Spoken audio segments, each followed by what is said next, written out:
national de gestion des élections avec la presse depuis sa création et surtout depuis l'installation le 8 février dernier de ses membres. À cet effet, qu'il me soit permis de vous souhaiter la cordiale bienvenue dans nos locaux et de vous dire en même temps combien moi-même et tous les membres de l'Ange sommes heureux de vous accueillir ici cet après-midi. Mes chers amis, sans la presse, la démocratie ne peut ni avancer, ni rayonner sereinement.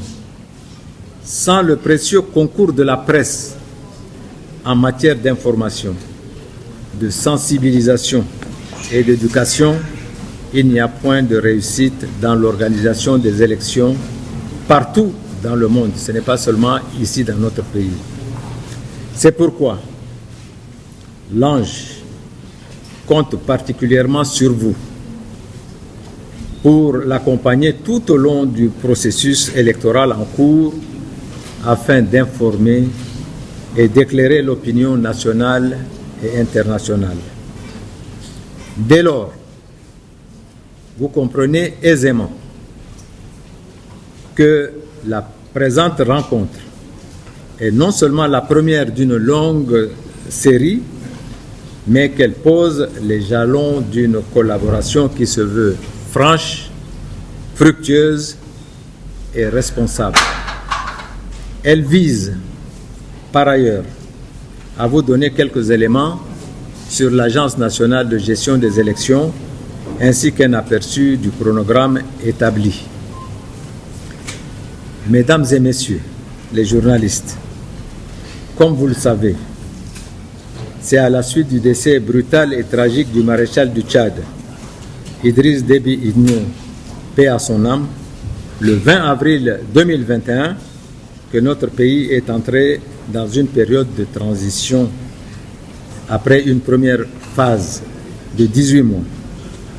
Le dialogue national inclusif et souverain a jeté en octobre les bases d'une deuxième phase de transition qui doit conduire le pays en 24 mois à un retour à l'ordre constitutionnel.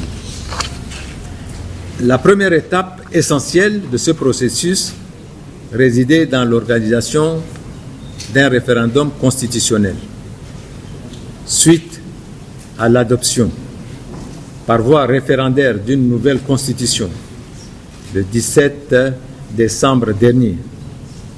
L'agenda de la transition politique au Tchad appelle à l'organisation des élections présidentielles, législatives, locales et sénatoriales en vue de parachever le processus de retour à l'ordre constitutionnel. C'est dans cette perspective qu'une agence nationale de gestion des élections, ANGE, a été instituée.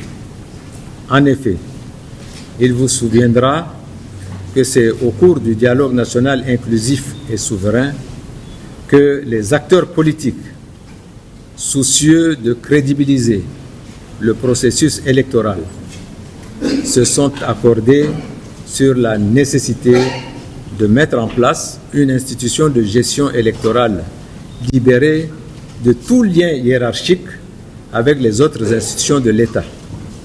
C'est en application des résolutions et recommandations du dialogue national inclusif et souverain que cette proposition a été consacrée par la loi fondamentale.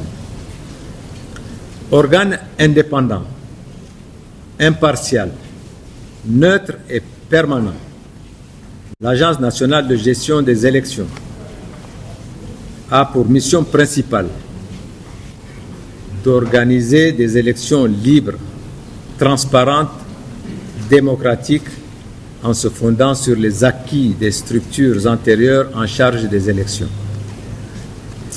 Au regard des enjeux sociaux, politiques et économiques liés au retour à l'ordre constitutionnel au Tchad, les 15 membres de l'Agence nationale de gestion des élections ont la pleine conscience de la lourde responsabilité qui est la leur à savoir l'organisation des élections libres, transparentes, justes et crédibles, afin de permettre à notre pays de tourner la page de transition.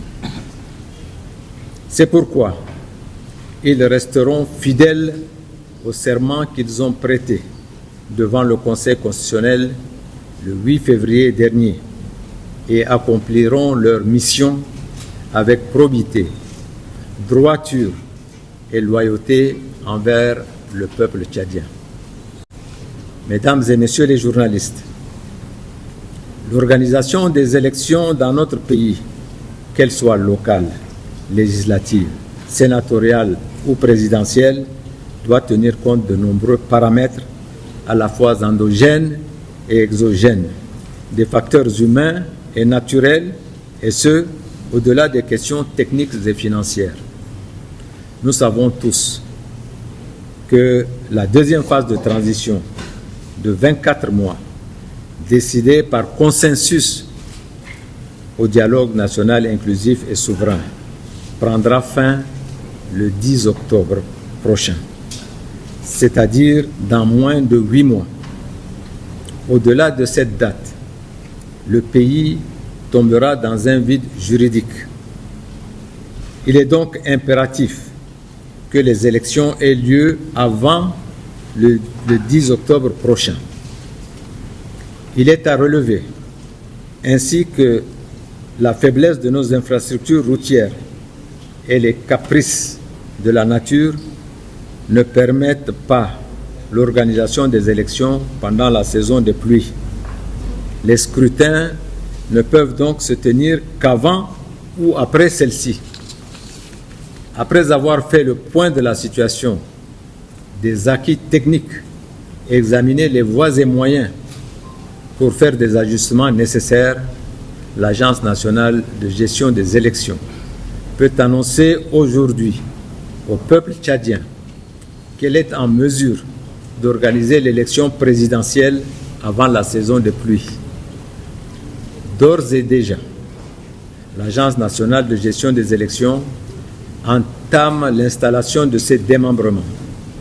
Compte tenu des délais légaux, il sera procédé dans un premier temps à la désignation de 5 membres permanents par province. Les membres non permanents le seront plus tard conformément à la loi. Il est à préciser, au passage, que les démembrements sont composés ainsi qu'il suit. 13 membres au niveau provincial, dont 5 membres permanents et 8 non permanents. 15 membres non permanents au niveau départemental. 11 membres non permanents au niveau des sous-préfectures et des missions diplomatiques et consulaires. Les membres non permanents sont mobilisés pour une période de 3 mois, soit 2 mois avant et 1 mois après chaque élection.